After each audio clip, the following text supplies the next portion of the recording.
Morning, welcome. Um, Thank you all for being here. I am Michael Govan. I'm CEO and Wallace Annenberg Director of the Los Angeles County Art Museum, and I am here due to my long relationships with the artists, architects that are here, and very excited to have a conversation with them and with you.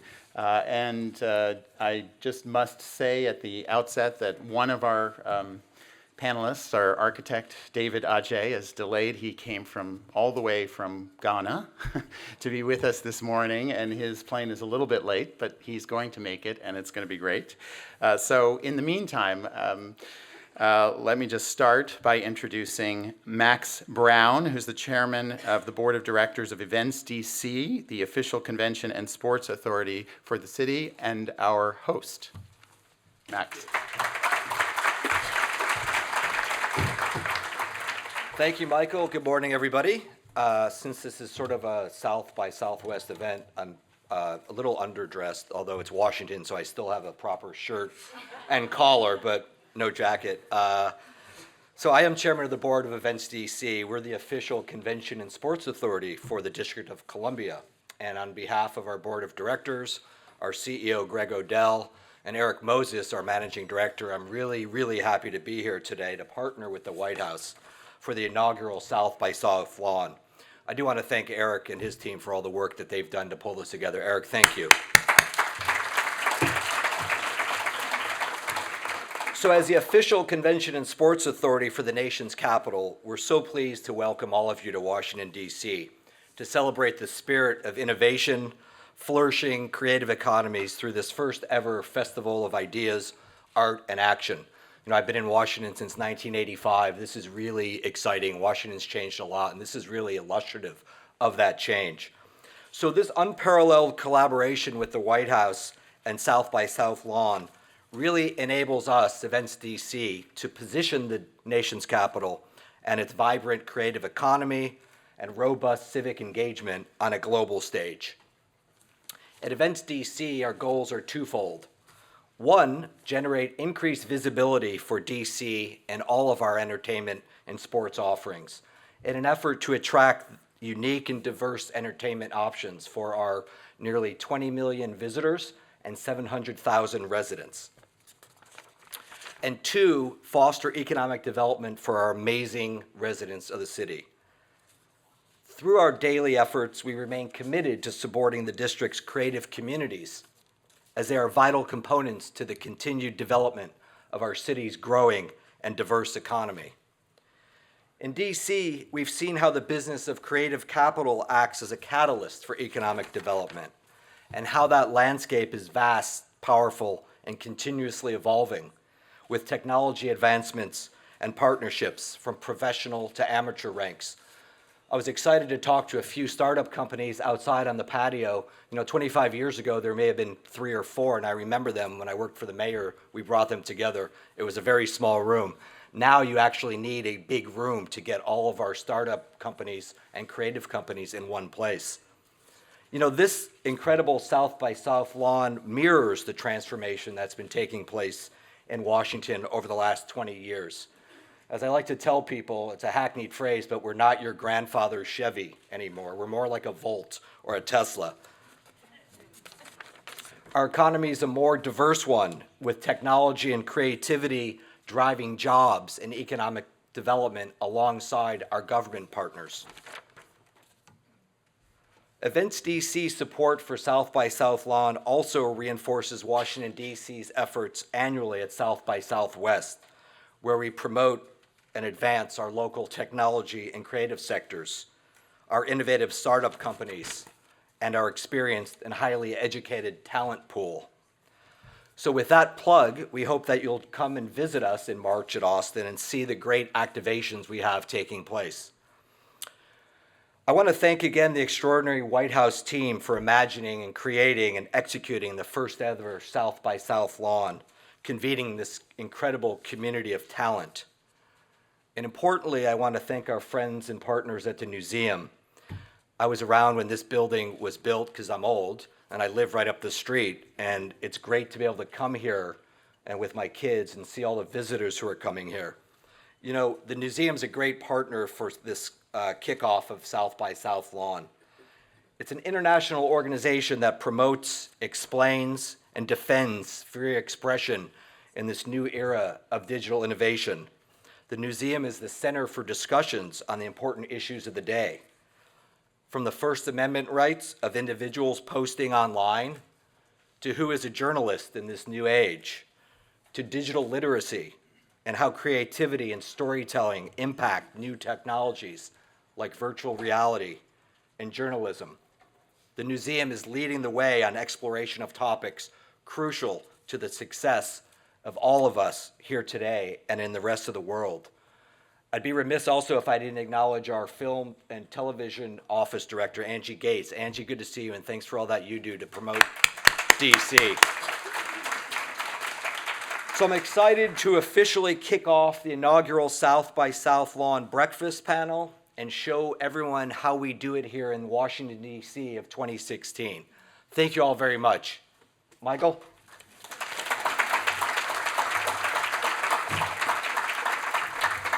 Thank you, Max, for hosting us. Thank you for all you're doing here in DC. And I just want to say how personally excited and proud I am of the White House's recognition of the importance of the arts in our world, in our society, in our nation. And that's why it's really exciting that we have with us today to lead off on that Jane Hsu, who's the 11th chairman of the National Endowment for the Arts. And she has been doing an amazing job.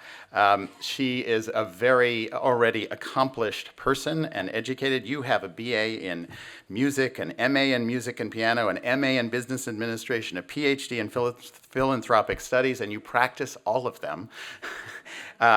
And you did what I did previously. You were CEO of a large cultural organization, the Kaufman Center for Performing Arts in Kansas City. You know the challenges that institutions face and what can be accomplished there. And at the NEA, partly through the 50th anniversary of the NEA initiative, and I should note LACMA, our Los Angeles County Museum of Art, celebrated our 50th the same time, so we have that in common. You created this Creativity Connects program, which is grants to arts organizations for projects that include partnerships with non-arts organizations. This happens every day, that arts are part of partnerships with the rest of the world. We know that, and you've formalized that and are doing great things there. And I have heard her speak about arts, spirit, and ideas, and about arts in the nation that she said once, with the nation's might and strength must also come heart and soul. And that has been what you've done here. So Jane Hsu, please. Thank you.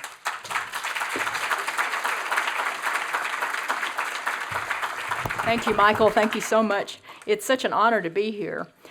We're not here, really, to discuss the step-by-step skills and the tools that you need to build the greatest apparatus to end all apparatuses in order to improve our lives and the lives of others, because you're going to figure out what specific tools and skills and resources that you'll need when you're ready to execute that great idea. But we really are here today to follow up on that English proverb, where there's a will, there's a way, to focus on those conditions that we need inside of us that energize us to want to be innovative, to tackle those demanding topics about which most people say it cannot be done. We're here today to talk about the challenges and the rewards of taking on those hard things, or as I like to call it, dreaming big. And this country is what it is today because of its commitment to chasing those wild dreams and pursuing innovative ideas. From the notion that we could see another galaxy through a telescope, or cure polio, or prepare food in minutes, seconds. It is in America's DNA to turn big dreams into meaningful realities. And this holds true when it comes to our arts and cultural landscape.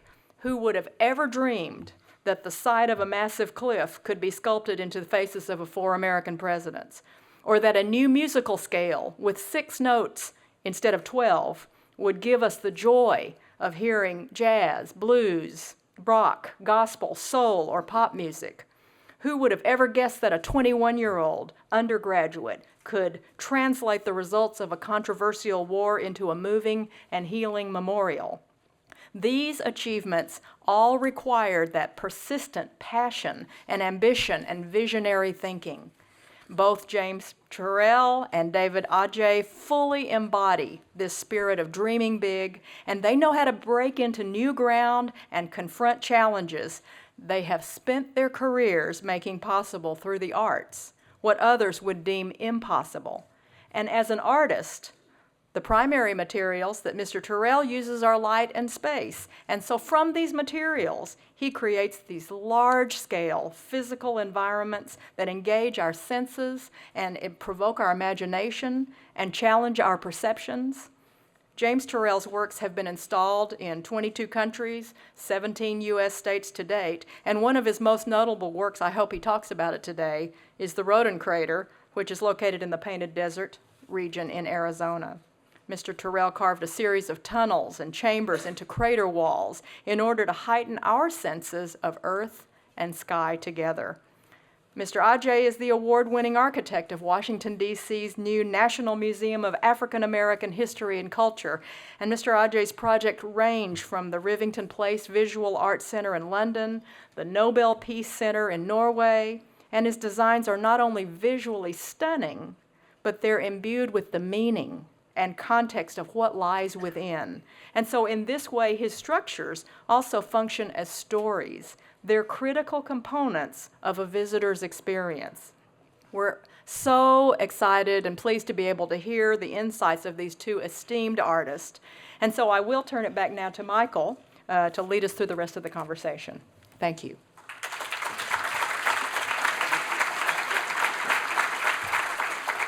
Chairman, thank you for everything you do. So I will first, I'd like to introduce Mr. Adjaye in absence, and he will be here, and we have a short film, but just to say a few words about him.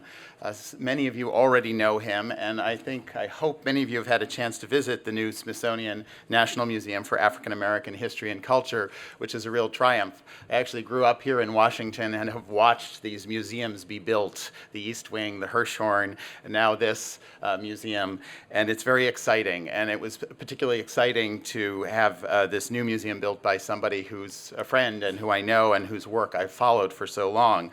I think all of us are very proud of him. He was born in Tanzania. His parents were from Ghana, where he's traveling from today. His father was a diplomat, which is very relevant, I think, to his understanding of global situation. He, and you'll see, has been involved in music, art, science, cities, and even furniture. His range of work is incredible. He got his MA at the Royal College of Art, and he, in 2000, founded his Adjaye Associates, and Jane mentioned the Nobel Peace Center, which is an amazing piece of architecture. I just recently saw his Sugar Hill development in Harlem, which is mainly for homeless, and in that space there are spaces for preschool. There's a preschool museum for children's art and storytelling. But that's the way he thinks when if it's Rivington Place, the Stephen Lawrence Center in London. He thinks about community spaces, and if you haven't, you should see the two libraries he made right here in Washington, and we're going to talk about those later. He sees architecture as really a socially emancipatory art form, and he practices that in his work. A lot of public projects, a lot of projects we joke he really doesn't get paid for, or the opposite. And through his research, he has made an extensive research on architecture in Africa and published it. The first time the architecture of that continent has been really discussed at that level. He's worked everywhere from Moscow to Washington, D.C. And I think one thing that's true is that his work always does, I think as he says, binds people and places together, as this new museum does, and we'll talk about that a little bit later. But just to start, I thought there's a short video just to give a sense, so he is present here, and then he will show up in a real sense.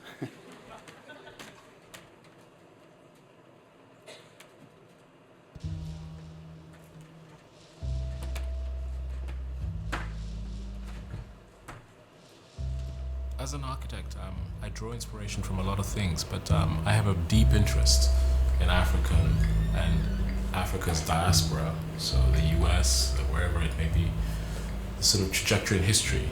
I'm interested in it because I simply am African. I was born on the continent. I grew up in Europe, but I have a deep connection also to where my family's from and where my roots are. And I don't see any conflict in that. For me, makes David's architecture stand out is that he's able to generate projects of significance and meaning, but they still have an informal quality. So they are projects that are meant to be used. These aren't monuments that are just meant to be revered. These are projects that really embrace the user, especially his public projects. Well, I think that architecture, after all, is a translation of science into real spaces, into volumes, into physical containers that become, living environments and lived experiences. That's really the way in which we relate to architecture. But all architecture, in many ways, are abstractions that are concretized into clearly delineated, forms. David has very interestingly re-injected the idea that there is a social dimension to architecture, not in a way which is oppressive or militant, but he's reminded architects that they have a role to play, and David's been very successful, I think, at creating a language which celebrates the presence of a library, a gallery, a community centre, a place which is there for the people, which creates a sense of a public space around them. It's a signature style that's not immediately apparent. It is by how you perceive the exterior and how that belies what goes on the interior. It's this kind of compression and expansion of space. These kind of very experiential moments that he creates in each place that I see as his signature. I think what was important was that the atmosphere was very particular for the paintings, and that the room supported some of the ideas for that were contained within the paintings. That it was one that would be a container for the paintings, but one that would actually help to enhance the experience of looking at the paintings. David has an exceptional sense around shifting how you can experience a space, and that's one of the reasons that I was interested in talking to him, because of the experience of the upper room. The collaboration came from being able to have a conversation, and it was really about this idea of slowing down a viewer to look at painting differently. His interest in light and using texture and color and tone to really also change an orientation in space, these very sensual decisions in a way. These were reasons I was attracted to working with him.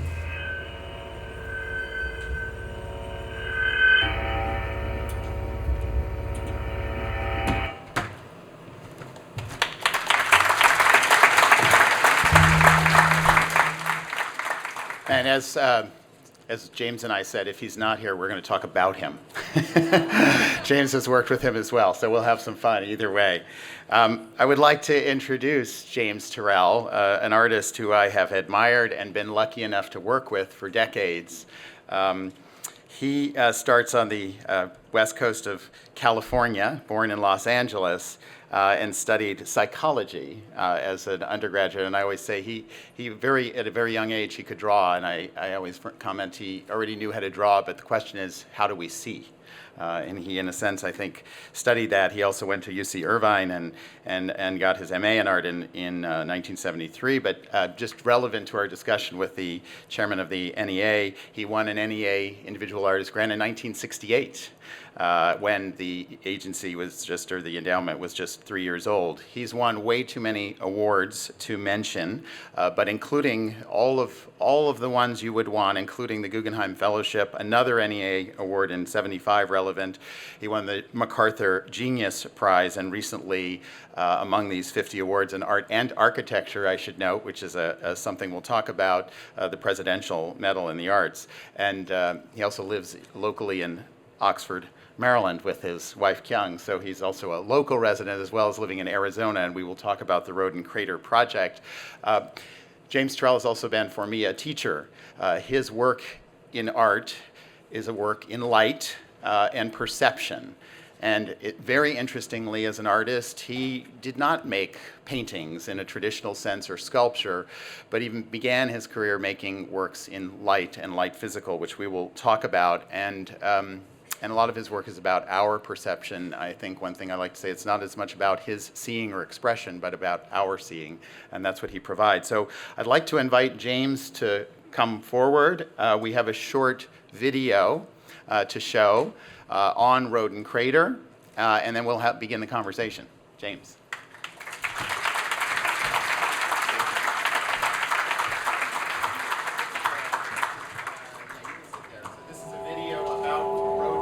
As a child, I wished to touch the light of dreams and bring it before the eyes of day, to build new worlds of light, as powerful as the lucid dream.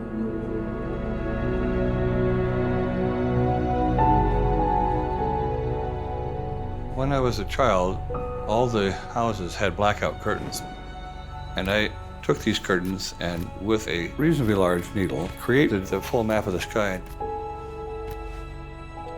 It was wonderful to me. I pulled down the curtains and I could see the stars that were there but you couldn't see. That idea of seeing what's beneath was what was important to me.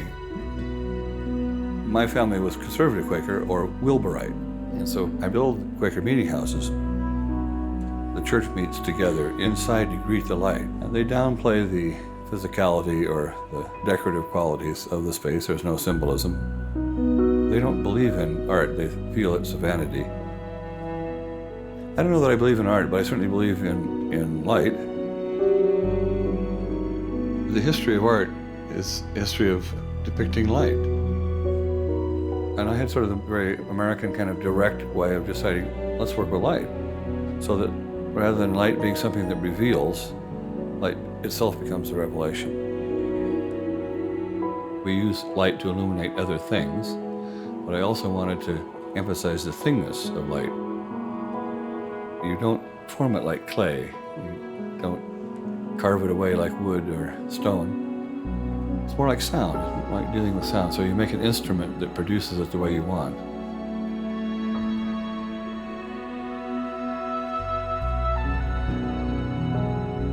When the eye has less light, it opens. And it's not until the pupil opens that feeling comes out of the eyes as touch. Then you're really touching with light. That's why I have many spaces you have to go into and you don't see for 10 minutes.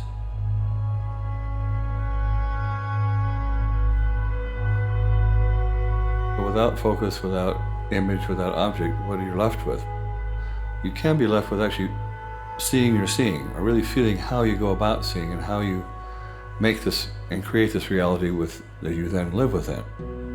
Often the eyes will even create form when it's not there. You know, I've even been sued by people who fell to the floor of the museum. In the Whitney show, a woman's testimony was there was this wall, I leaned against it and it wasn't there.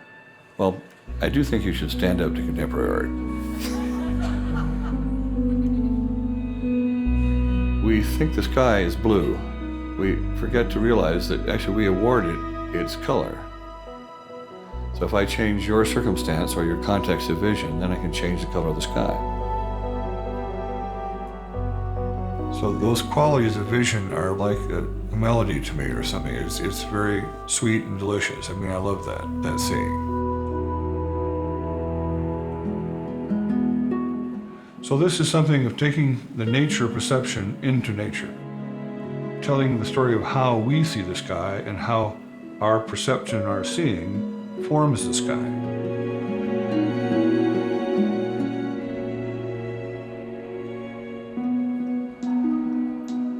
There's evidence that we've been here a long time and that we had this notion to get up into the sky. And I got a little bit of a head start by starting out with a volcano. I love the idea of coming to a site, not knowing what it was for.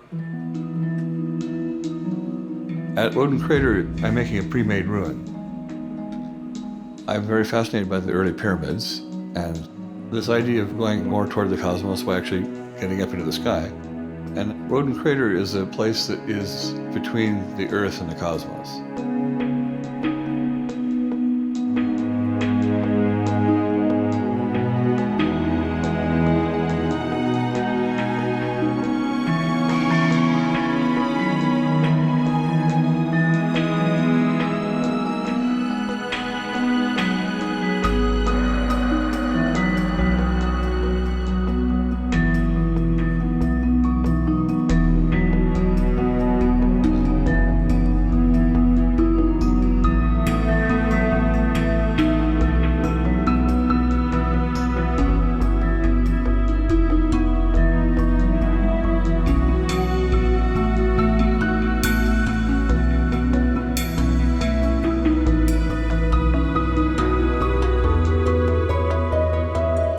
My desire is to bring astronomical events and objects down into your personal lived-in space.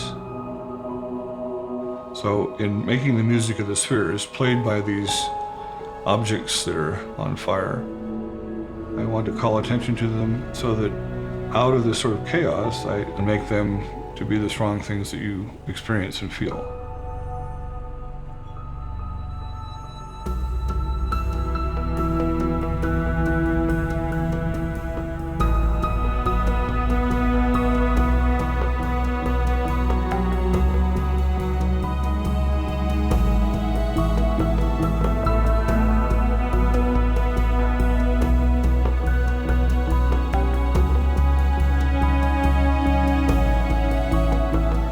Think that things are fixed, that we receive the phenomena of the world, and that we're not a part of creating that which we behold. But we are definitely part of creating that which we behold, and this is a kind of a gentle koan to kind of make you realize that. Now, Woden Crater now will be seen as a life's work, even though I had never intended it that way. It's sort of like your friends that never finished their doctoral thesis. Still working on it, though. It's coming. Every artist is bringing to light, like an explorer, certain parts of a continent. You go through it, and these things are your discovery. Every evening we unfold the light, and every morning fold it back to return the blue to the sky. This is the light that's just passing through, just beneath that usually seen. Who owns it? You who look. Not to be held, but known.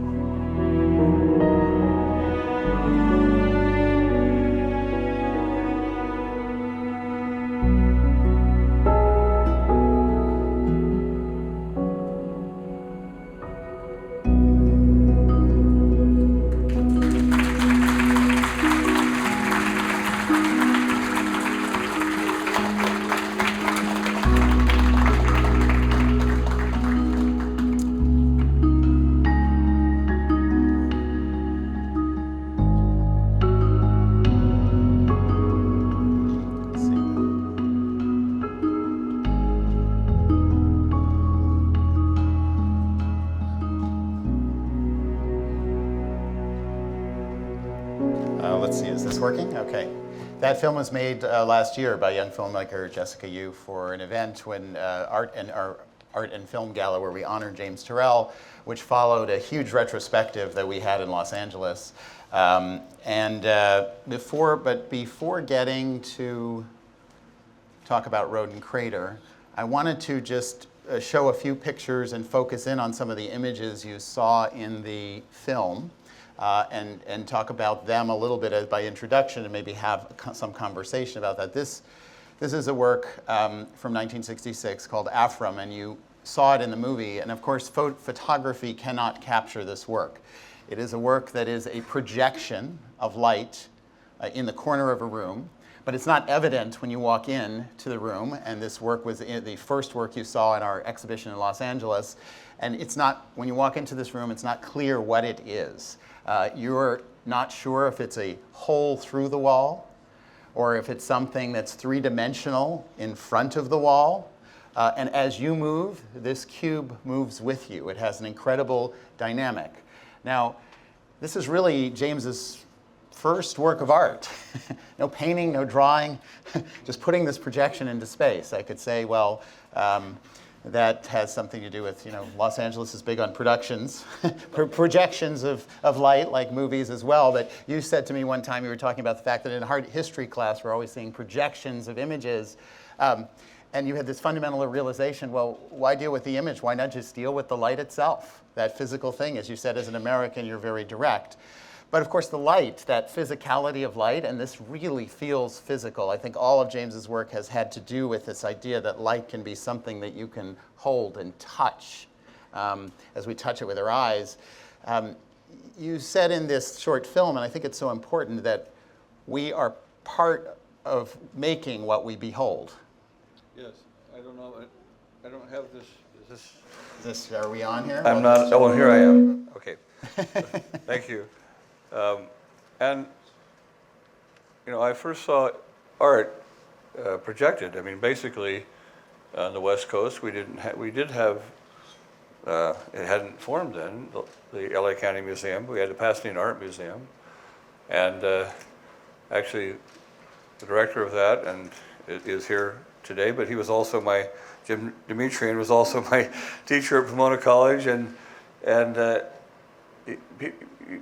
people forget how important teachers and people that you meet, they're just doing their job as a teacher, but these are the things that actually can inspire you. And so that was very important. And I saw art history projected. And so the Mona Lisa was the same size as a Barnett Newman. Filled the screen. And also had this luminous quality because of the beaded glass screen. And so it was strange when I saw the actual works later in my life. Sometimes it was surprising how small they were, and also how dull they were. But I had seen them in this projected fashion. So I started out as an artist. I was very interested in light, and then I remember that connecting with my grandmother, who was this conservative Wilburite Quaker who always talked about going inside to greet the light in meditation, and how there is light in everyone. And so this idea of light was important to me, and lo and behold, the history of art is littered with depictions of light. And we can start anywhere you like to start, whether it's with Rembrandt or Caravaggio or Vermeer. Turner, how about Turner? Someone so prescient in terms of what was to come later. Then all the Impressionists, of course, and then Rothko. And I remember the making of this show that had Lichtenstein and Rothko in the show, and how the light came out of this painting. It wasn't something that, it did contain it. It was something that it emanated, and some of these qualities are actually rather small when you describe them.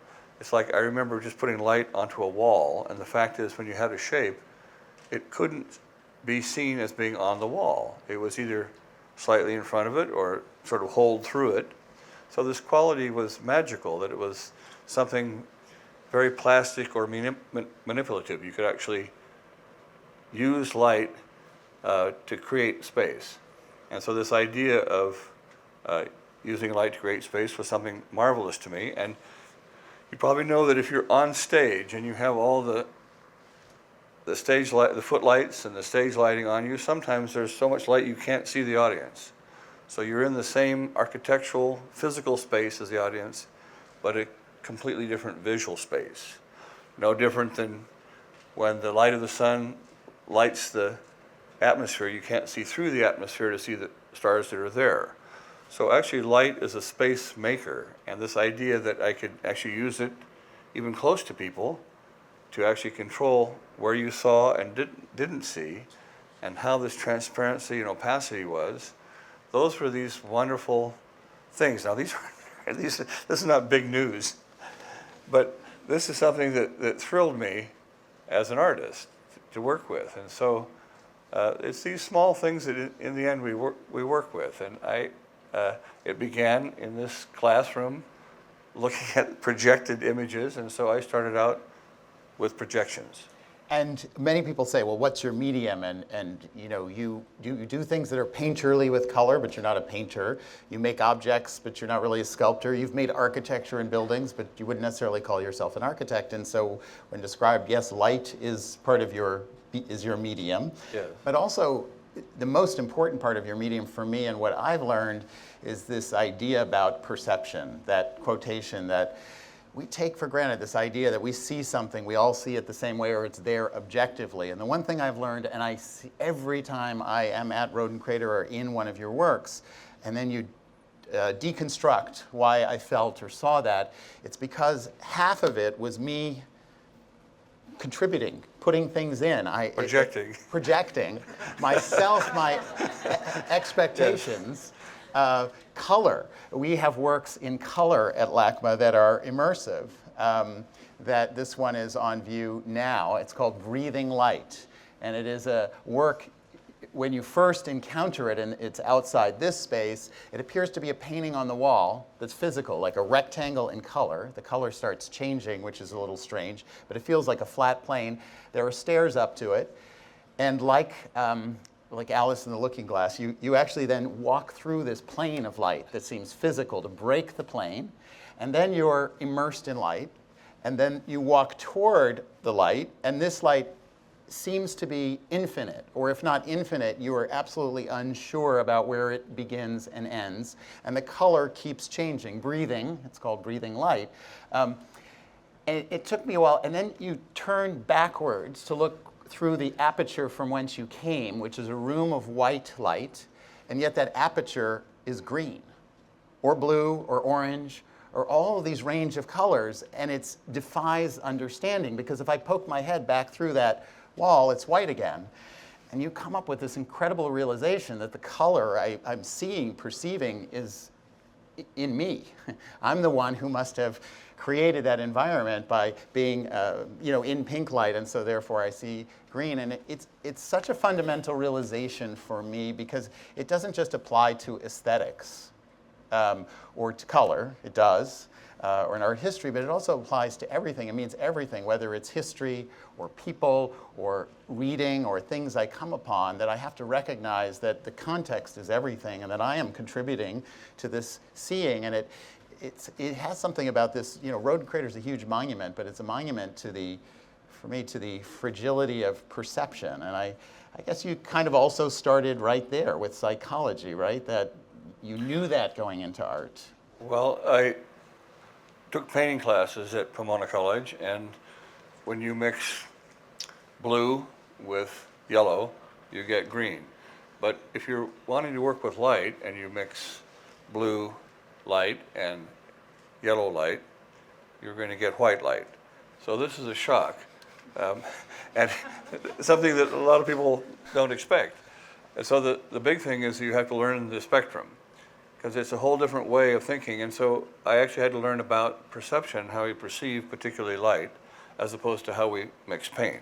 So the color wheel is gone, and now you're involved in relationships that are quite different and have to do with how we perceive the spectrum and how that comes to us. And then, of course, there are these monuments to people discovering this idea of seeing. First of all, when Daguerre wanted to fix the image, he did so with mercury onto a silver plate, and was able to actually make the daguerreotype. But he got subverted and became very successful as a photographer. But remember, he originally had been a painter of dioramas, where you would come up from beneath, and there would be this painting, and they often put these paintings in these great expositions. And one in Paris, he had this scene of this Alpine Swiss village, and you came up and you saw it during the day, and then light was put on the back of the canvases, and of course the clouds were heavily painted, so they became dark. There were little windows in the chalets and all, and so this is a painting that was actually, Yeah. you know, it was an installation. So installation painting, he was doing this, but of course he then got subverted by becoming a successful photographer and never did any more of that again. So this is a revisionist history that I'm giving you of how this came out of the diorama, how it came out of the camera obscura, and also another thing in terms of light was Edwin Land, because he was actually a researcher and he was actually dealing with color vision. Now this is where the true ideas of color theory should go, and he's the one most expressive of this. And of course he dealt with green and red, or green and blue, green, and red, and that's how he made the Polaroid. Of course, he was subverted and became successful in that, and never did any more research in color vision.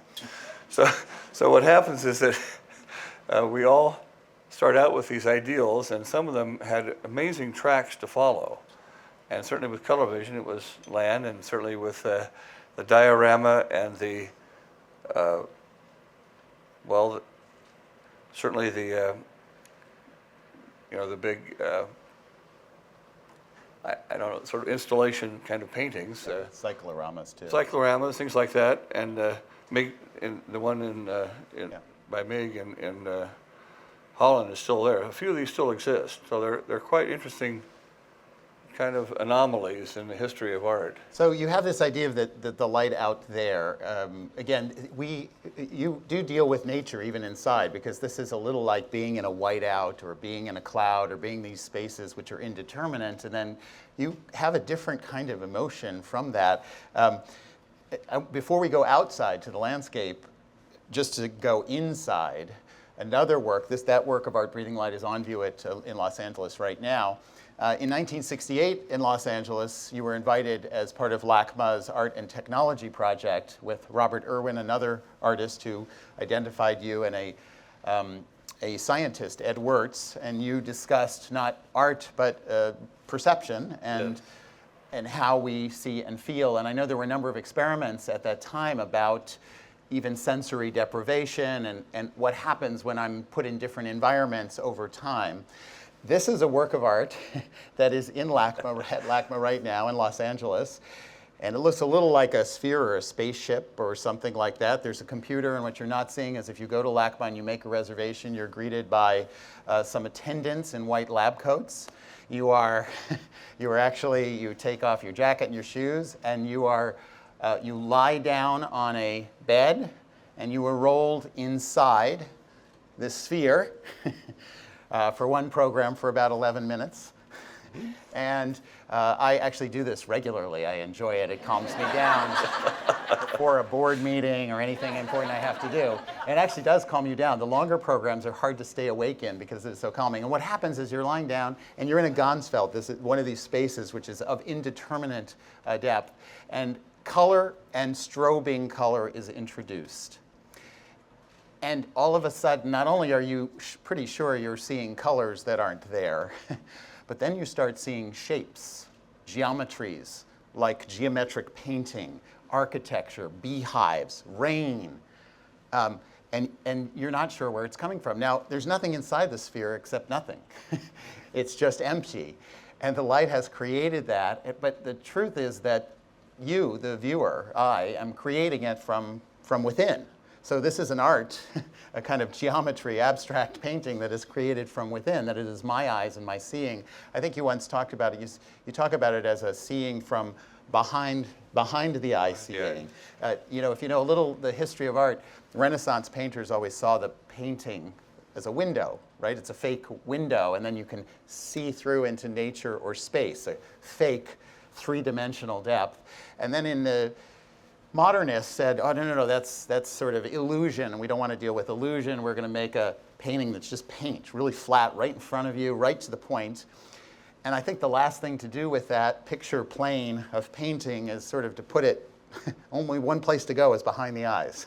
And when I was in this, I realized you had achieved that. But again, it's a phenomenon that I realize all of a sudden. I am making these colors, I am making these forms, and there is a quality to it of kind of intense relaxation. I had a friend who went in who's an insomniac, incredible insomniac. He said he slept for 2 weeks after, easily after being in this chamber. And I'm not sure I know how it works, but I know it comes from that early research and thinking about, experience. I don't. Well, in art history, you talk a lot about the picture plane, which we would discuss, and I would like things that would take place. I use the structured environment as Plato's cave, and so there are images that are kind of, in some way, reflective of our reality. Of course, we would look at them in the cave as upside down and backwards, but that's how we get them in the retina. And so this idea that Plato was talking about in Book 7 of the Republic is something that is reflected in art, both with this picture plane that's out there and that we actually can see through, or things are behind the picture plane, and here I have work that comes in front of the picture plane. And then I even would cut through the walls, cut through the ceiling, and have that still be this picture plane, bring the sky down to the space that you're in. But then eventually just take that picture plane and pull it over your head, as in like a t-shirt, which I also have to say is a little bit of what we do as a planet when we start to reduce the ozone layer, and that makes these holes, and then eventually, you can lose this whole atmosphere and it just becomes the rings. Which is something we'd like not to do, If and possible. we're now thinking about. Yes, but this idea of taking this picture plane and really putting it so it's all taking place in your head. It's not actually out. None of this that you see, the geometry or even most of the color, is not out there at all in that sphere. It's actually inside your head. So. Yeah, it's funny because some people would wonder, is it the sculpture I'm seeing? What is it as an artwork? And yet it functions as a great artwork should, because it causes you to think, it is immersive, it's emotional, and you actually have images that you see. This interiority is really interesting. And what's also interesting about it is this is artwork that can be experienced only by one person alone over 11 minutes. And one of the curious things to me about your practice is that you've run the gamut. So you have this piece for one person, and then recently you made a huge work in the Guggenheim, which was the most well-attended exhibition, I think, ever in the Guggenheim's history, a work where you took Frank Lloyd Wright's building and introduced colored light into that space where people were literally lying on the ground, waiting in lines around the block. So it's interesting, this range of expression from the singular experience to a collective experience, and I think you've played with both. I want to go to, I know David's arriving soon. Oh, he's here? Where is he? Oh. David, come on over there. We just got to the architecture component. So, David, How are you? What do I say? Okay. We said we were going to talk about you. Perfect timing. If you Well, weren't we here. hadn't actually started, but we actually worked on a project very early on, some time ago, in Siwa. That's an oasis in Egypt.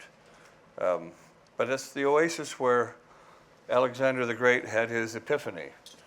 And he was going to then leave and take over the world. And in fact, David has. and I see your work all over. I've been in Russia, I see it here, see it everywhere I've been going. And it's marvelous to see that. And you can comment on Jay. I'll show a couple of images here just of a project you wouldn't otherwise or easily be able to visit just before we get to Road and Crater. James is always out in the world in these strange places experimenting and doing things that then come back, I think, to this huge project, Road and Crater, the hard thing.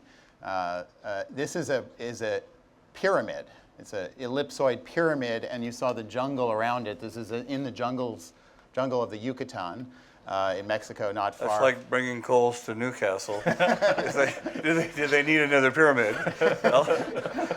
Well, you were playing with the notion of the pyramid, and it's worth saying the stonemasons were Mayan. There were Maya, the stonemasons that worked on this, the culture that's very much alive in the Yucatan, not gone at all, and very much in dialogue with art of the present.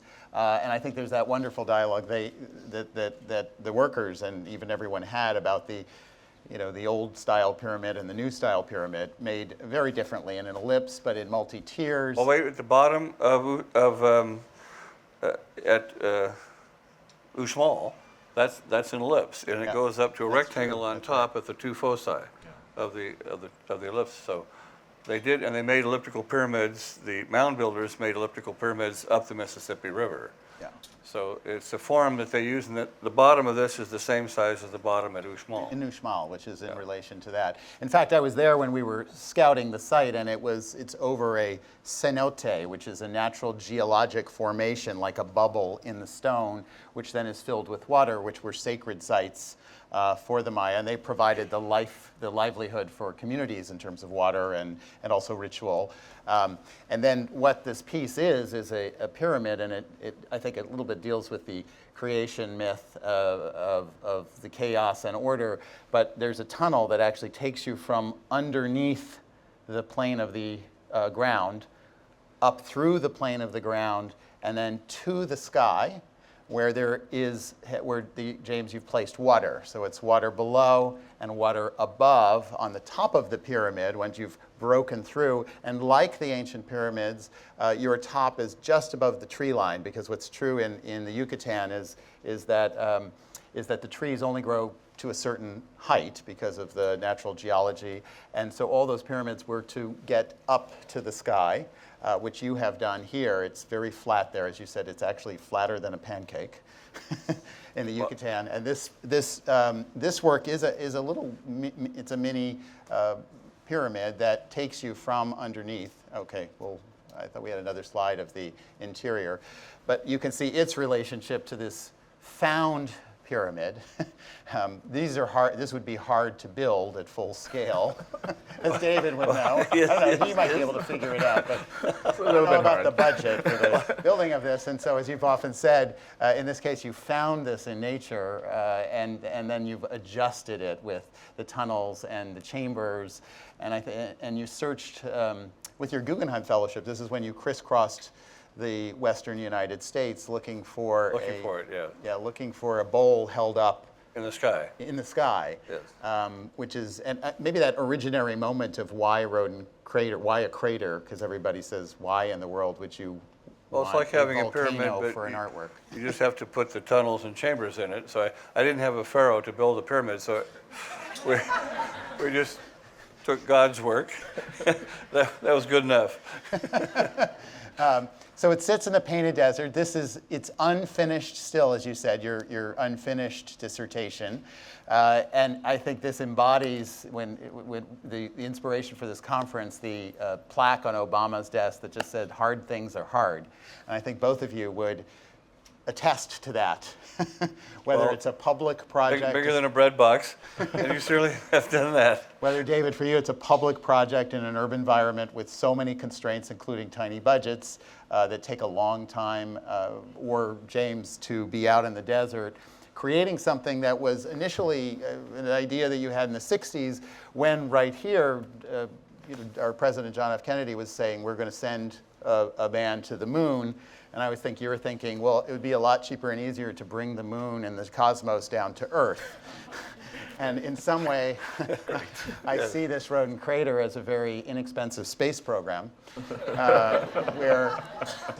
where, since most of us won't do that, you can see the sun, and I have seen the sun projected through this tunnel onto this stone so that you can touch the sun. Now, that's a really amazing idea, and the sun ends up being about my size. So I have this sense that, here I am communing with this celestial object, and you've made these sculptures. You don't see it projected there, but It's both in marble as that. This is the tunnel, which is over 800 feet long, that brings the image down, as well as provides a way to bring you up into the bowl of the crater. It's almost like a refractor, the world's biggest refractor telescope, although it's not for scientific study, it's for emotional and perceptual study. And these tunnels, and this is the main tunnel, just to give you an image, and then you walk up this tunnel, as it were, toward the light. And there is a staircase, which is a staircase to the heavens, indeed. But it also, this golden colored staircase bronze actually brings the light into the space. And as you go up that tunnel, this is the most incredible phenomena. You're looking at a circle the entire way up the tunnel. You're staring at a circle like an orb, like the sun. And as you walk into the space, you realize that is not a circle at all. It's this very elongated ellipse. So again, I've been completely fooled, if you will. But then, of course, I realize a circle is nothing but an ellipse with the foci aligned. I've been taken through this simple math exercise, but in a way that's very emotional. And these holes cut in the ceilings, these sky spaces, have the effect at day or night of bringing the sky literally close enough to touch. Certain artists are famous for painting skies on ceilings, and I guess this is a very direct way of bringing the sky to a space where I can feel it in my own space in a physical way. And then here is the bowl of the crater, which creates a phenomena that I think, James, that you began with this idea of celestial vaulting. Vaulting, that yes. If I'm in a space, the near space, like the color, if I'm in a green space, I look the other way, it will appear red. What's also true is if my space is curved in a certain way, it changes the curvature of what's experienced in that frame. So what James has done here in a very modest way, architecture, is change the shape of the sky, as well as change the color of the sky. And I think that's a pretty good architectural trick, especially given the history of domes and, forming things like marble and stone and wood to create those forms. And this is the eye where you lie down within it. And of course, there are as many events that happen in the skies during the night as the day. And so this is a project that's intended as a place for you to stay. You can come just for the day, but you can also come for the evening events. And someday, soon, Yes, well, it'll be and finished. these things do get practice in other places, like I did this show at the garage in Moscow. There, then went to see your building there, which was terrific because everywhere I go, he's been there before. Come on, James. Anyway, so, but that was something to do that. Then after we did this at the garage, we brought this back, and you had the one, and of course, they completely wiped the program out of the computer for the. Yes, so they do. The Russians do kind of deal with us in terms of the computer issues here, and they have recently in this election. So it is an interesting blend of where technology does affect that. I want to get to a conversation between two of you together and some commonalities that I actually see in some of your work. But before, and as a way towards that, David, now that you're here, I'd like to talk about a couple of your projects. Do we have? Oh, I see. That's the wrong button. Oh, okay. There is the sky space at the center of Rodin Crater, and at night, where the land does meet the sky. And there's a drawing of the unfinished space that does feel like an eyeball. It's like a cross-section through an eyeball looking at the sky. And maybe we can... there we go. So back to Washington, D.C. If you have not visited just very nearby, you may have already visited the big museum, very nearby are two libraries. Done with public budgets, very small budgets. This is the William O. Lockridge Bellevue Library, again, not far from here. And it's an extraordinary thing done on a very slim budget. It's when I go into these spaces of yours, I always feel like when I come out, that was a really big building because I had so many experiences. And then you look back and you realize it's not a very big building. But you immediately sense when you're in this neighborhood how this building relates to the houses around. And I did introduce your work and your interest in social space, in thinking about people as much as architecture. And both formally, these things look like porches that are built out of a neighborhood where there are quite a few hills. And of course, the houses all around have exactly the same form. So it's immediately evident that you have used the context of the neighborhood to create a form outside that is instantly recognizable and I think therefore comfortable. And then you go inside this space, and again, it's a little bit Alice in Wonderland because it all of a sudden, well, here's the moving up to it. It's other worlds inside that seem to expand and expand. Here and your use of color, by the way, I don't know if you were taking notes from James Turrell's projections, but you often use color to paint spaces so that they have an atmosphere like a cloud, right? No, I mean, James is a huge inspiration. He's not afraid of color, which is great. No, James is a huge inspiration. As a sort of young student, I was studying all of James's work. Well, the big thing is that sometimes you might remember playing a symphony or something. You can be in a very small apartment room, and you can play music, and suddenly the space is enlarged. And you're actually in a larger space than you were before the music was on. And so David has made spaces where literally bigger on the inside than it is on the outside. It's like that car that they have at the circus where 26 people get out of the car. and so this quality of the built environment having references to the world we really live in, as opposed to just this rationalized, what we call the rational environment, where architecture adds space, makes things larger, makes your life, sort of enlarges your life, is something that he's been very much involved in, and I've admired that greatly. Yeah. And it's not just even the sense of space, it's a sense of journey. There are spaces, there are nooks and crannies. There's a place where you feel like you can lie down next to the books or curl up. And I think there's one, I remember the one near the children's section where kids can curl up with a book. Of course, there's an adult there curled up with a book. So also this wonder of kids' spaces. We talked about in New York the Children's Museum of Art and Storytelling. So just say something. You've actually, I think some of your most amazing work has been in this form of libraries, which some people say, oh, they're outmoded. Where all books are through Amazon or it's going to be on the internet. And yet you've doubled down on the idea of the library as public space, social space, and that's your own interest. Yeah, no, I think that the idea of knowledge centers and the idea of public libraries, which is really, the 20th century is when the U.S. really embraced them. Post-war, there was this kind of building of a kind of infrastructure all over the country to allow people to gain knowledge. But I think that what it does is that it creates within a community a collective space, a collective sharing space where different generations come together to see each other and gather.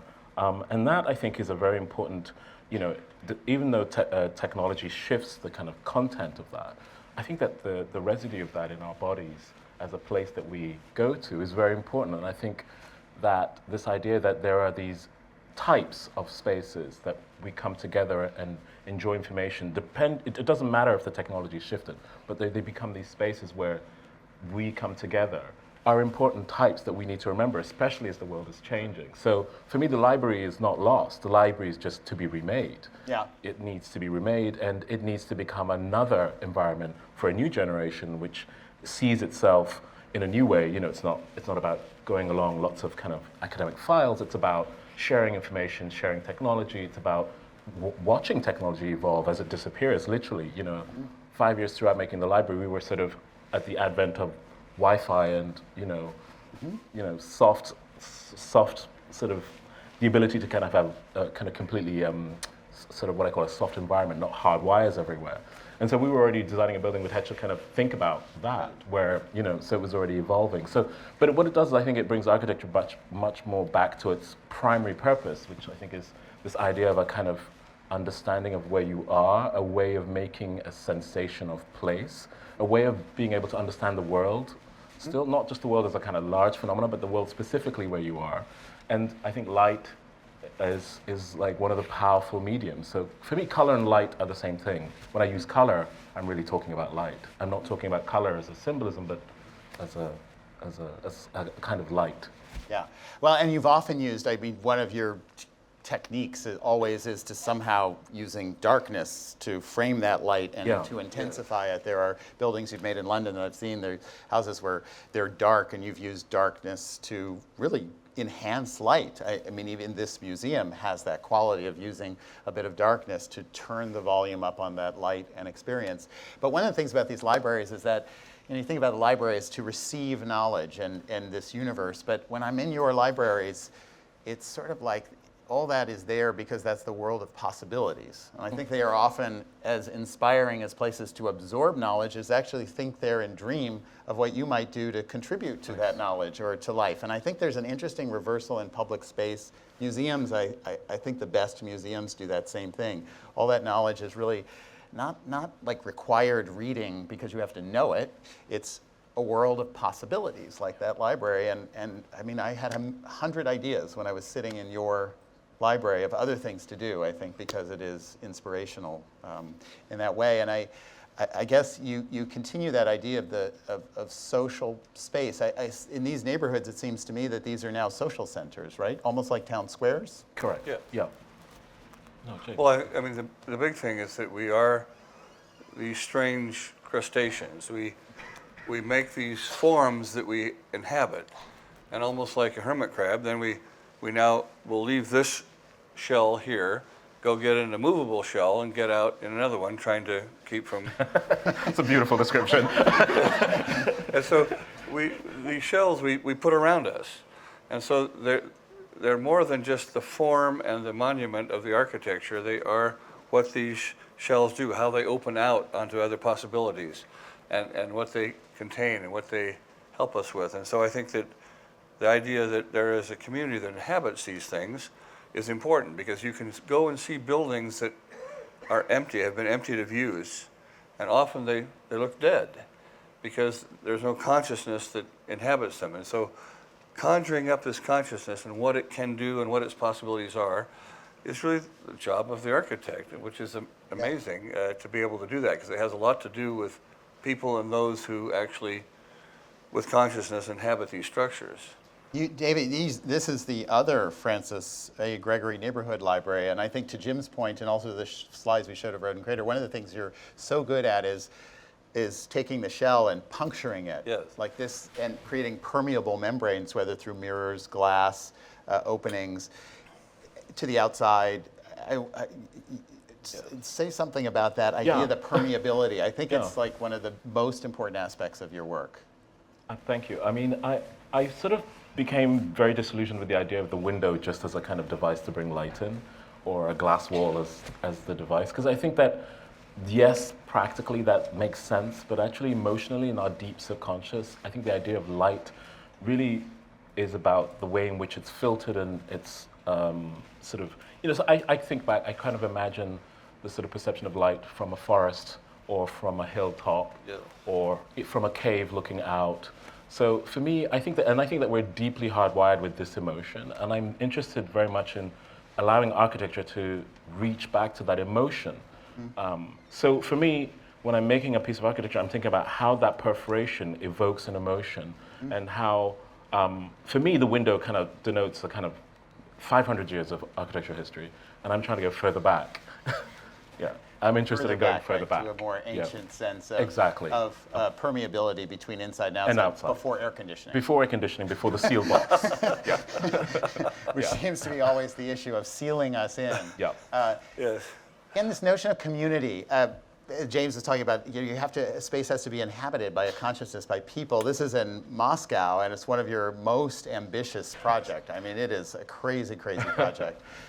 and it's a school. It's Moscow School of Management. But really, it's to inspire, I think, young and old in a community. This is in a very derelict part of town, and to revitalize itself through education and economics, to have kids become interested in also technology and business to create a sustainable world. Yeah. It's on a university scale. So this is talking about scale. You're a city builder here. Do you think Small that way? Big ideas?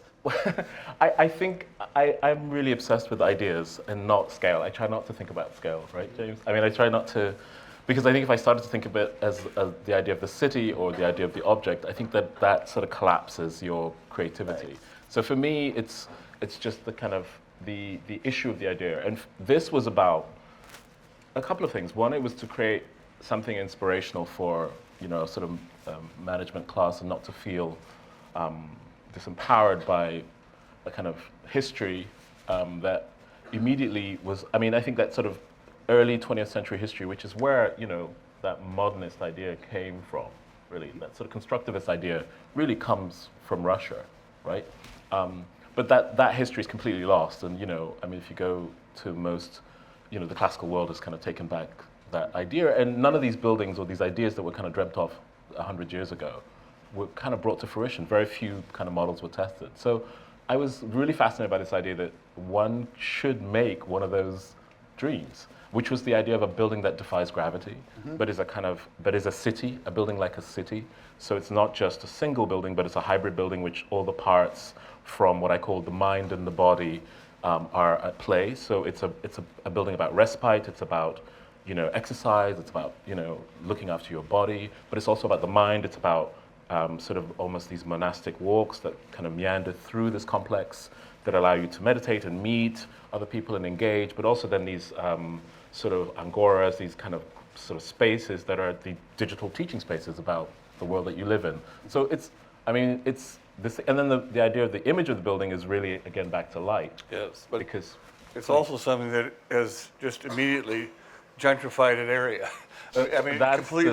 Completely restored and put there was nothing there. There was nothing there. It put the dream into this area. Yeah, it created something out of nothing, which is really astounding in that way, that it's also created economy. And there's this notion that architecture can change the world.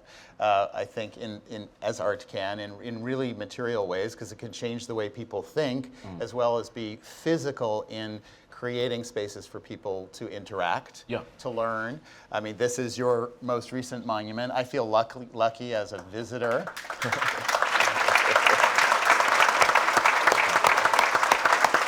And as I said earlier, as someone who grew up around here, to have you have been selected as the architect for this building, which I knew would have so many amazing aspects to it. And it is a monument. It sits in relation to monuments. It plays with the idea of monument, I think in a very playful way. And it's not only, I think, about transformation of society, the struggle, pain, celebration, but it is also, I think, again, intended to continue to transform society in some way, in ways that are unpredictable, by inspiring those who visit to see new histories, see different histories. I was overhearing last night conversations in front of objects and people talking about, well, I didn't exactly learn that in school, or I learned that in a different way, and that makes me think differently already.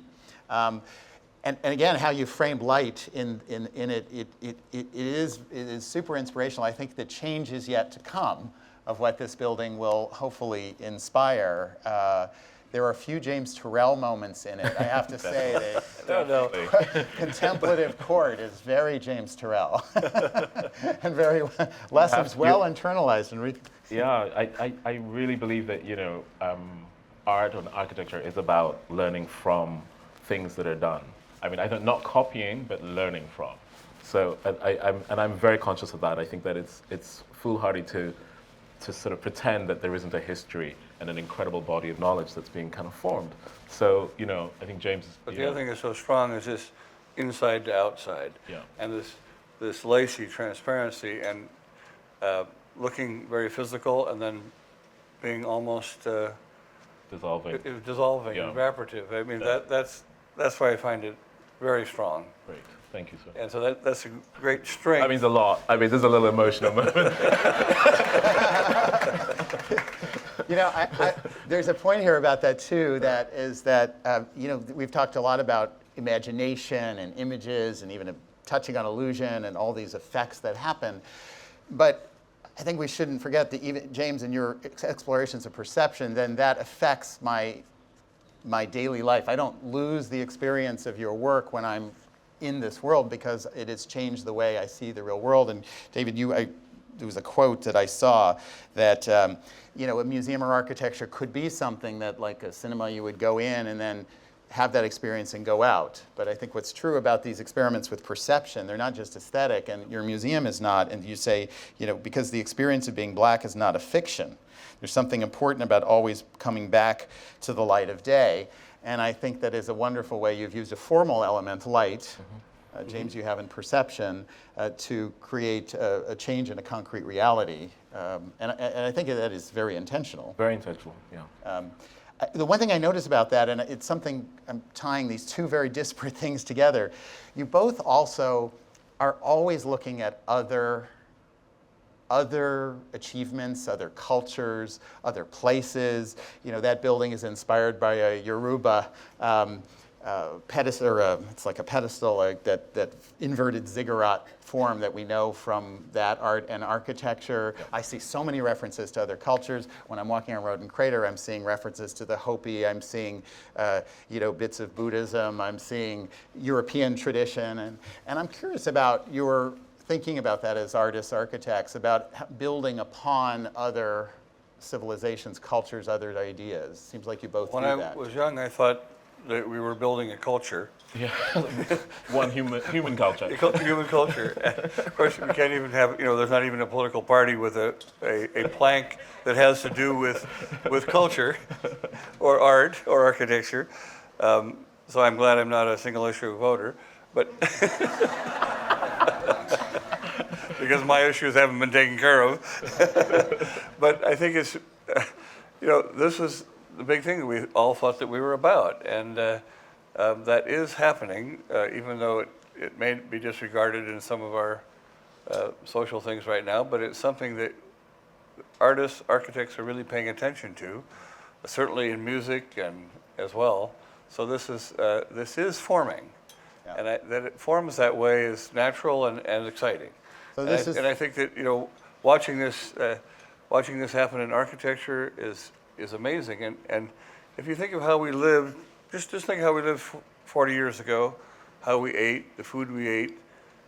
Boy, we've raised the bar on food and restaurants and eating. And just drive a car from 40 years ago, and it drives like a truck compared to a car today. I mean, the cars will accelerate faster, brake faster, have more comfortable seats, and a better radio. So just whether it's art, architecture, we have been raising the bar. Everyone thinks that things are going downhill. But, you know, we have really raised the bar throughout the culture, and boy, tolerance has changed.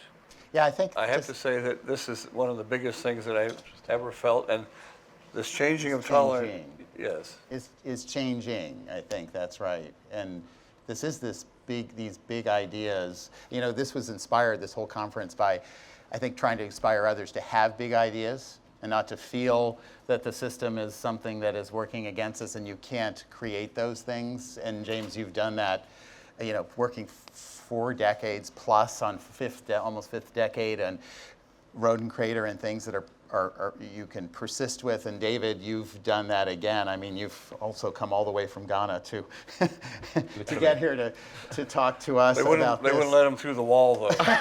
He was stopped at customs. You guys are poster children for persistence. I had to brag. I had to brag to the customs officer that I did this building down the road. You're due at the White House. I need so to kind of run. You guys are that. You're poster children for this persistence too. And James, we talked a little about, you know, those 60s, you could do anything, you could send them in and move. But David, you, just to maybe end, you grew up in a very different environment, from a different place of the world, with different experiences in a completely different generation. And yet you've pursued your vision to this museum, a huge idea. You know, can you convey that inspiration, that sense of possibility to others? I mean, you've done it here in your Pressure. work. No, I just think that we live in an age where it's incredibly, I mean, there's just so much, there's so many routes, I think now. There's so many, it used to feel like a world where it was a kind of singular route, not many kind of branches. And I think there are now, I think what is possible is that there are so many ways to contribute to culture and society and to the world that we kind of believe in. And I think that what I find inspiring about the time we live in is that there are these incredible possibilities. So I don't see limits. I mean, I know there are so many limits, but I see with those limits incredible opportunities all the time. Because I think as things collapse, then things can also be changed. I mean, as things kind of close down, things also open up. So I'm very much interested in this dialectic. And so when people think things are finished, I'm always interested in saying, oh, well, that means that we're opening something else. Yeah. Right. So I'm sort of, maybe I'm an eternal romantic optimist, but that's what drives my my creativity and also my belief in not also seeing, like we were even talking about things from the past, that, the past isn't finished, it's continuous. Mm-hmm. So, referring to Egypt or to the Mayans or to the Buddhists it's still all real for me. It's much more Einsteinian. It's much more a kind of Einstein sense of time rather than a sort of progression of time. It's all happening, and we should understand what we need from each thing and use it to help the times that we're in. Yeah, I think something that's exactly right. And I think also just something you share is that there's a sense of locality, of specifics, down to the materials you both use, or the land, or the references, the bronze, and how you use that in terms of historical references, but also localities. And also, there is taking from other times and places. And I guess that's also a signal. It's like hard things are hard. There is also no black and white rules about localism versus globalism. No. There's no simple answer. No. There's a combination of things, and we must be mobile enough to accept these other influences, build things locally. And I know both of you have done that so beautifully. And I know that the rest of the president's program is going to continue soon. And I think we have the mayor here. So I just want to say an incredible thank you to both of you for the hard things and the big things you are contributing to our world every day. Thank you. And thank you both for taking the time.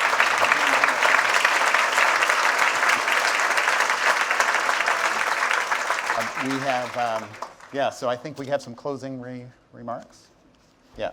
So I just want to say that, and I think we have our, do we have our mayor here? Yeah. Oh, she's coming right here? Okay. Well, in the meantime, before the mayor is here to close this, last question then. I'm going to ask you the audience question since I know we don't have time for that. Talk a little about localism, globalism.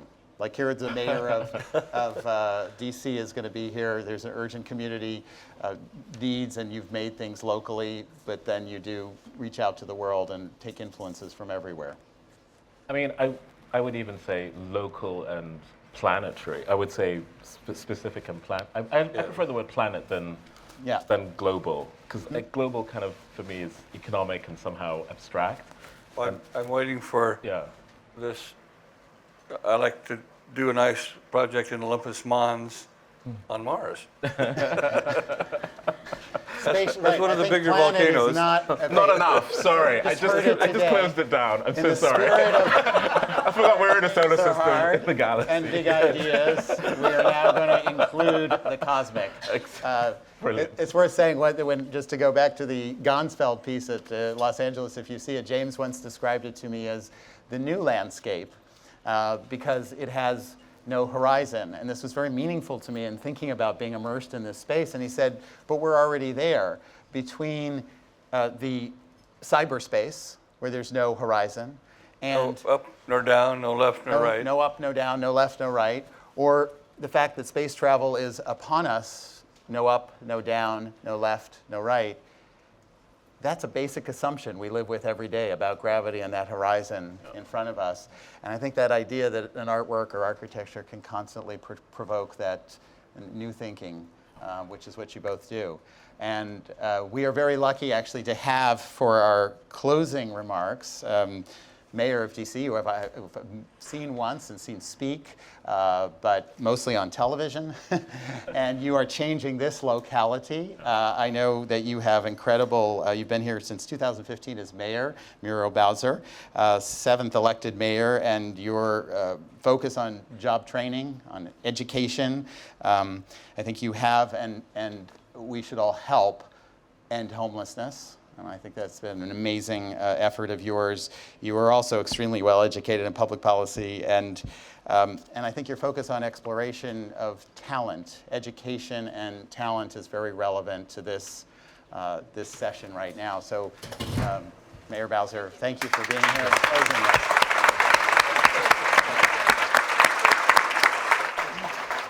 Well, good morning, everybody. I am very happy to be here in the beautiful museum, and certainly delighted to be able to help close out this exciting panel.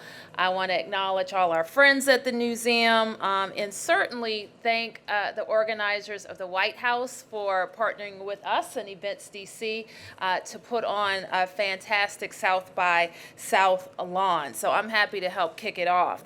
And it's really hard for me to turn down an opportunity to talk about what we're doing in Washington, especially around innovation and ideas, and especially around making Washington, D.C. the hub for inclusive tech in the nation, right? That's good. That's good for Washington. I want to acknowledge my Deputy Mayor, Brian Kenner, and Brian will tell you that his job is to bring more revenue to the District of Columbia, create more jobs for Washingtonians, and to make sure we're investing in affordable housing across all 8 wards of the district. We are very lucky to be a city that is growing, to be able to invest in our priorities, and to be able to focus on not only being a city for the 670,000 of us that live here right now, but plan and prepare for our future. And that's exactly what we're doing. So one thing about a city that adds net 1,000 people a month, they need great housing, and it should be beautiful. Right, David? Inspiring. And we need a lot of it, and it has to be affordable. Can you do that? And so that's why we are working, we are always encouraging people to think about the big problems of cities. We've thought about technology and art and innovation and all of that on some of our practical things like transportation, and we need that too. We also need you to focus your good ideas and action around the human services. You talk about how we're going to end homelessness. So when you're at South by and you're thinking about all of these ideas, think about transportation.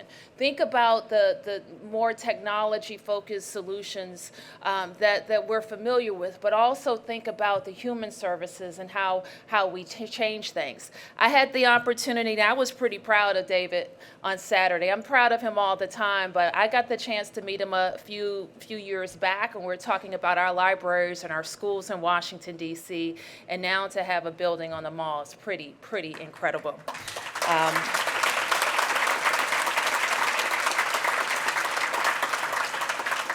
And so our focus, and I think that you probably have had an opportunity to meet Angie Gates, who's responsible for film, television, and entertainment in the District of Columbia. And we want the word to get out far and wide that people come to Washington, D.C. in the arts and entertainment, and they can work here. We also want the people who are involved in those creative jobs to know that we want to build an ecosystem for people so that they can work and build their families here. And we're finally getting some notice around those ideas as well. Brian came to me last year and said, we're going to be the tech hub for the nation for underrepresented communities, and we're going to lay out the groundwork to get there. So I'm already excited that women in tech do very well in Washington, D.C. Women entrepreneurs, I think the second best.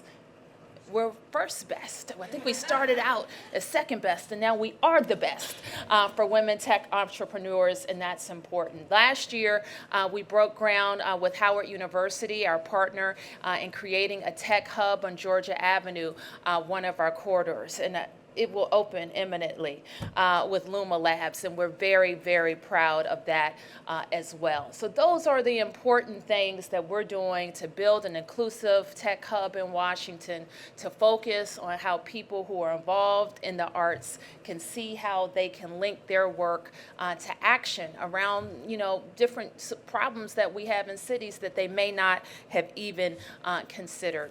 And we, of course, want to make sure that we're working in partnership with our friends at the White House.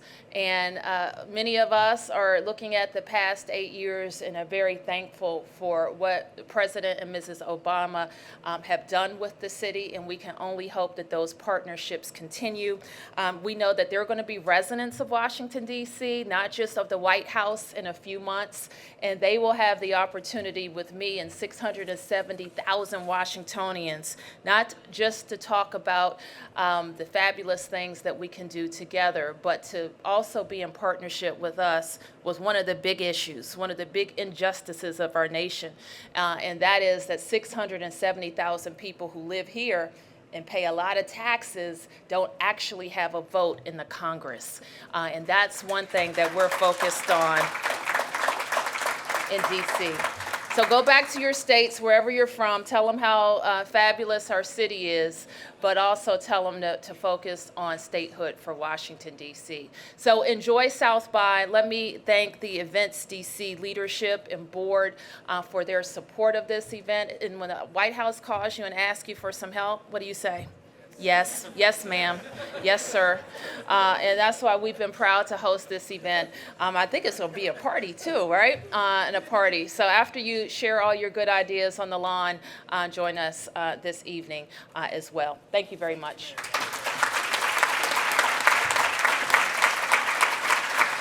Thank you. Thank you, Mayor Bowser. Thank you, David Adjaye. Thank you, James Terrell, for sharing your time and ambition and art and architecture. Thank you for just listening, but to hopefully contribute to this project, as James Terrell said, of making our culture. And I know this is an amazing a day of events to inspire new thinking. So thanks to the White House for that, and for DC Events for hosting us. And thank you for being here. Have a great day.